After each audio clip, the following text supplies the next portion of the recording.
Right, today I'm going to talk about antibiotics because I couldn't really understand them fully, so I'm going to make a video of it. So we can divide antibiotics into two: bacteriostatic and bactericidal. Bactericidal kills the bacteria. Bacteriostatic stop the bacteria from multiplying. So everything in my video today will be, actually comes from fastsleep.com. So I'm going to include a link below.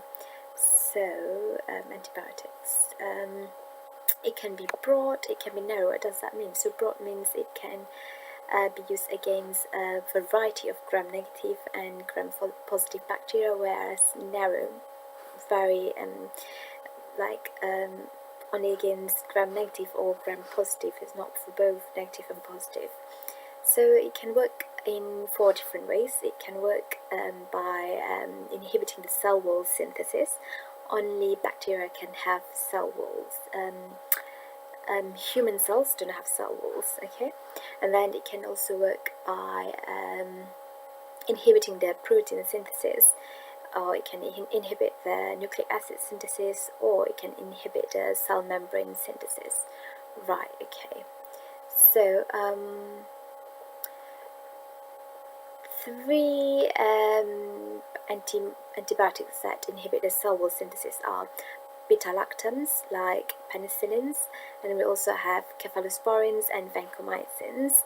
And then antibiotics that inhibit the protein synthesis are aminoglycosides, like gentamicin, macrolides, like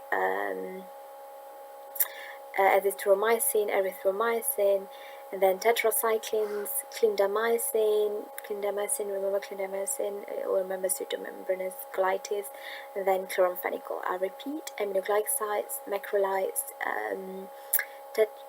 tetracyclines, clindamycin, and chloramphenicol.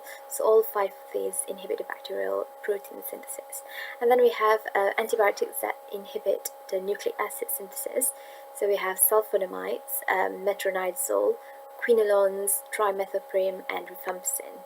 And then the 4th category is the antibiotics that inhibit the cell membrane synthesis. They are lincomycins and polymyxins. So we'll go through one by one. Okay, let's start with beta-lactams. So examples of beta-lactams are benzoyl. So let's write that down.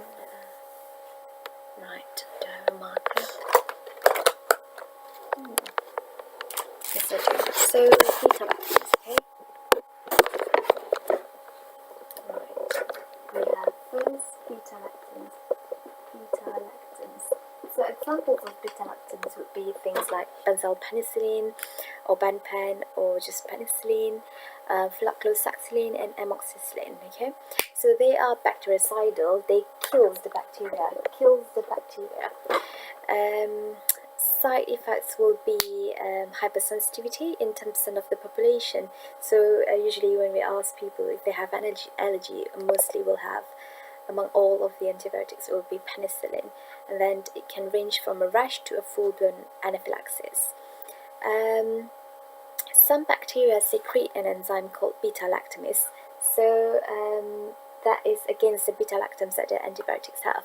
So it makes the beta-lactams ineffective. So in order to deal with this problem, we then add in the solution called clavulanic acid, or a beta-lactamase inhibitor. So we also find augmentin as an antibiotic, augmentin or coametziclav. So that is basically penicillin plus clavulanic acid. And then we also have another example, which is piperacillin plus tazobactam, or it's also called tazocin. Benpen is one of them. Benpen is not well absorbed by the gut, so it's usually given by IM, but others like flucloxacillin, so we have benpen, flucloxacillin, and the other one is amoxicillin, of course. Amoxicillin are well absorbed and so can be given orally. Okay. Amoxicillin is usually used for strep infections as in the middle ear, throat, and pneumonia, whereas flaclosaxilin is used for staph infections, example endocarditis, cellulitis, and then tazocin is used for pseudomonas. We don't have tazocin here. Tazocin is used for pseudomonas infections, and then we use benpen for meningitis and syphilis.